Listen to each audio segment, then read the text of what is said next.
Halo teman-teman, berjumpa lagi bersama saya Fernando Marjo Christian dan teman-teman saya yaitu Nanda Arifal Syahrin dan Dwi Widyasari. Nah, pada episode kali ini kami akan mempresentasikan tentang bisnis idea kami di subsektor video dan animasi. Yuk simak selanjutnya. Hope you enjoy our presentation, my friend. Sebenarnya dunia animasi itu apa sih? Animasi merupakan suatu kumpulan gambar-gambar yang bergerak sehingga dapat disusun menjadi sebuah kesatuan dengan diberikan sebuah cerita yang menarik bagi yang melihatnya.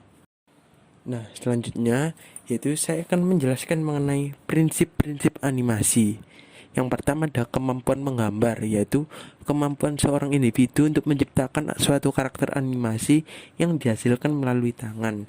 Yang kedua menekan dan melentur, yaitu kemampuan individu dalam membuat objek hidup atau objek mati menjadi bergerak atau aktif.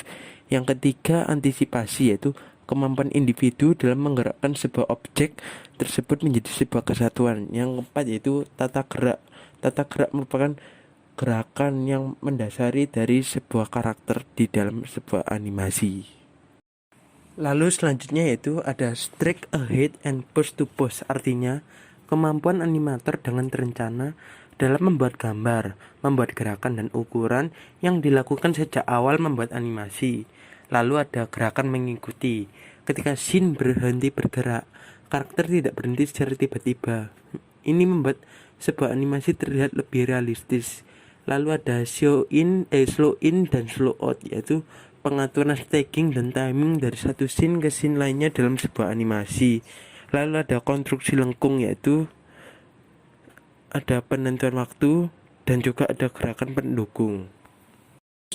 Lalu selanjutnya itu ada teknik membuat animasi. Ada 3 teknik membuat animasi. Yang pertama animasi cell, yaitu animasi sel biasanya merupakan lembaran-lembaran yang akan membentuk animasi tunggal. Lalu yang kedua ada animasi frame, yaitu animasi yang menggunakan rangkaian gambar yang ditunjukkan secara bergantian. Lalu ada animasi spread, yaitu teknik adalah bagian dari animasi yang bergerak secara mandiri, misalnya seperti burung terbang, planet yang berotasi, bola yang memantul, bola yang berputar, dan lain-lain. Nah, berikutnya yaitu saya akan menjelaskan mengenai jenis-jenis animasi. Yang pertama ada stop motion animation.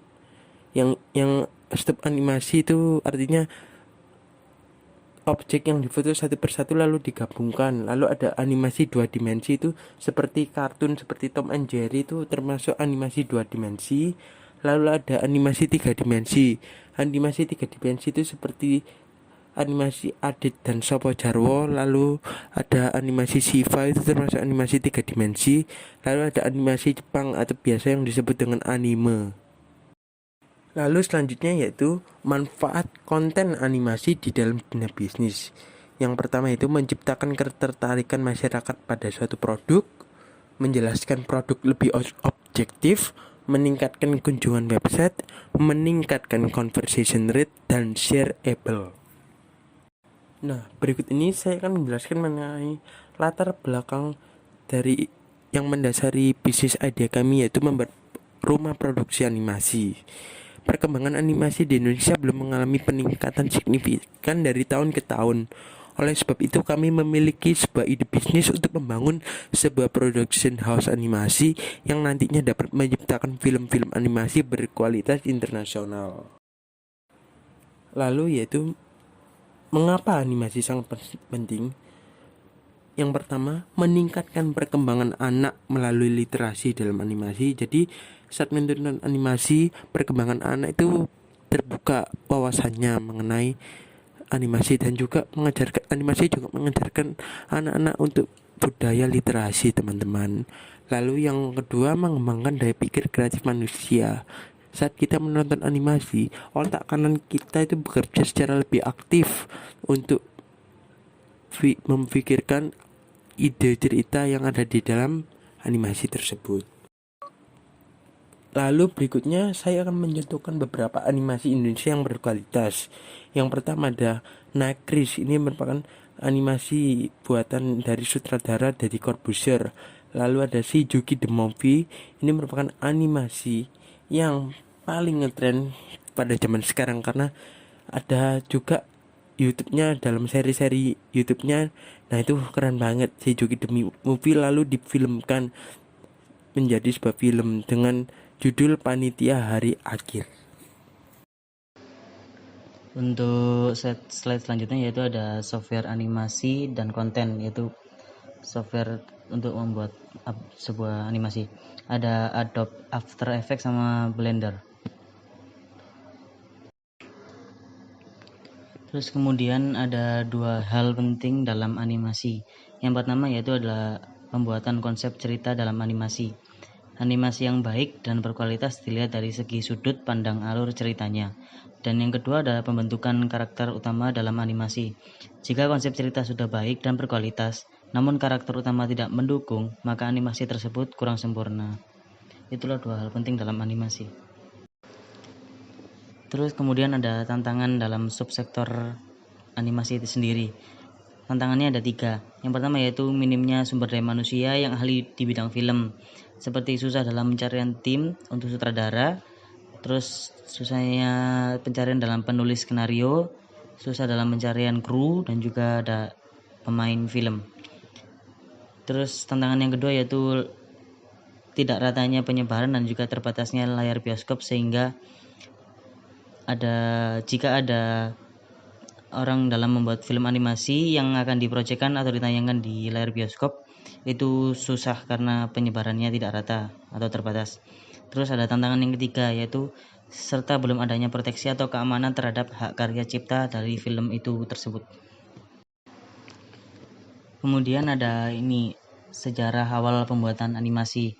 Awalnya penemuan dibuat dari berlembar-lembar kertas yang kemudian diputar sehingga muncul efek gambar bergerak, dan dalam pembuatan animasi sendiri per detiknya memakai 18 hingga 24 gambar berurutan. Semakin banyak gambar per detik animasi akan semakin halus gerakannya. Model pembuatan ini disebut dengan animasi clay. Contoh pada film Shaun the Sheep. Terus apa sih manfaat teknologi dalam pembuatan animasi? Teknologi zaman sekarang semakin canggih dan banyak sekali animasi bermunculan dengan teknologi sistem komputer yang berguna untuk membuat animasi secara simpel, mudah, dan cepat. Dengan bantuan teknologi sistem komputer seperti 2D bitmap, 2D bitmap grafik atau 2D vektor bisa membuat animasi 2D. Contohnya seperti Tom and Jerry. Sedangkan untuk animasi 3D lebih kompleks lagi karena menambahkan beberapa efek seperti pencahayaan, air, api, dan sebagainya. Contohnya seperti Toy Story, Up, Kung Fu Panda, dan lain-lain. Terus di slide selanjutnya yaitu ada 3 contoh film animasi 3D. Yang pertama yaitu Incredible 2 yang dibuat oleh Brad Bird. Yang kedua ada Monster Inc. yang dibuat oleh Pete Docter. Dan yang ketiga ada Happy Feet yang dibuat oleh George Miller. Di slide selanjutnya yaitu ada contoh film animasi 2D seperti One Piece yang dibuat oleh Eiichiro Oda. Yang kedua ada Dragon Ball yang dibuat oleh Akira Toriyama. Dan yang ketiga ada Naruto yang dibuat oleh Masashi Kishimoto. Kemudian ini adalah ide bisnis dari kelompok kami. Dalam subsektor animasi, kami akan membuat ide bisnis tentang pembuatan film animasi dengan memanfaatkan teknologi yang sangat canggih di era sekarang, supaya bisa menghasilkan film yang sangat berkualitas dan sangat bermanfaat bagi kalangan remaja, dewasa, anak kecil, dan lain-lain. Dan juga kami akan memanfaatkan aplikasi untuk promosi film yang akan kami buat. Sekian, terima kasih. Maaf bila ada salah kata. Wassalamualaikum warahmatullahi wabarakatuh.